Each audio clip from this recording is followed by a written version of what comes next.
What is enabling?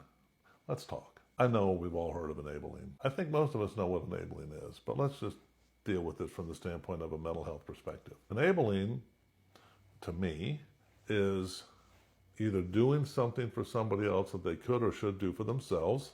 That's a direct quote from John Wooden, the great UCLA basketball coach. Or it can also be preventing somebody from facing the consequences of their actions. Now, that's something that we see a lot in this world, and that's a really dangerous thing. In the old days, a classic example would be there was an alcoholic man who was hungover, and his wife would call the boss and make excuses for him so he didn't have to go to work. That was kind of a classic example they used a long time ago. It can be anything. But say your child fails in school and you go to the teacher and harangue them into giving them a passing grade. That would be enabling. Drug addicts find enablers a lot.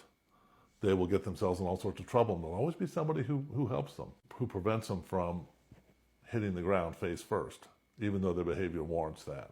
Why is this a problem? Why is enabling a problem? Isn't it a nice thing? Isn't it kind to prevent people from suffering these kind of indignities? Well, here's the problem. The problem is a lot of our growth comes from our own mistakes and the pain we suffer as a result of them, the consequences of our actions. If there's never consequences, what's going to motivate us to change? The answer is nothing. Unfortunately, whether we like it or not, unless you're very, very unique, most of us are motivated by some sort of unfortunate consequence of our behaviors or past behaviors or what have you.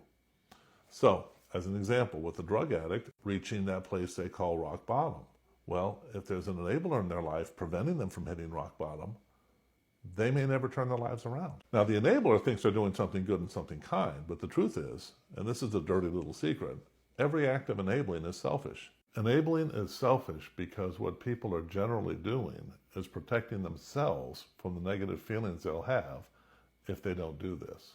They don't want to watch the person they care about suffer, or they don't want to watch the person fail, so they enable them so that they don't. But the enabling prevents growth. And I have seen in my career, and I've been counseling for 31 years, I have seen countless examples. I mean literally countless examples of people who never grew because they had enablers in their life. And that to me is one of the worst things you can do to another person, is restrict their opportunities for growth. Will people accept it? Of course they do, because that's human nature. But be aware, when you have people in your life and they're making mistakes, in many cases it's best to just let them face the consequences of those mistakes. You want to make sure you're not the one doing the enabling. And if you find yourself thinking, if I don't do something, I'll feel really guilty about it, there's a strong possibility that that's what you're about to enable somebody.